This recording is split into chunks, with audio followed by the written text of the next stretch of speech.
कभी सोचा है कि एक शानदार काले घोड़े पर सवार होना कैसा होगा? मिलिए फ्रिजीन से। यह घोड़ा नेदरलैंड्स से आया है और सदियों पर अनइंसला है।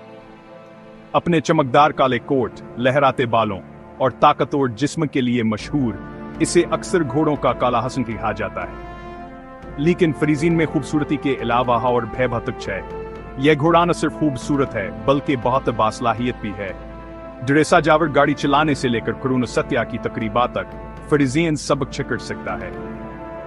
तारीख में यह घोड़े चमकदार जर-हैबख्तर में मलबूस शौर वेरों के जीर इस्तेमालत है। तसव्वुर करें का अन शानदार घोड़ों में से एक पर सवार को जंग में जाना कैसा होगा। आज यह दुनिया भर में लोगों के दिल मोह लेते हैं।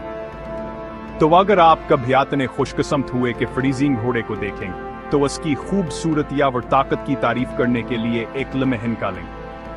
यह सिर्फ एक घोड़ा नहीं है, यह तारीख का एक जिंदा हिस्सा है। याद रखें, फ्रिजीन घोड़ा सिर्फ दिखने में है शानदार नहीं है, यह ताकतवर और खूबसूरती की अलामत है। वाकई देखने के लिए एक अजीमाल शान मंजर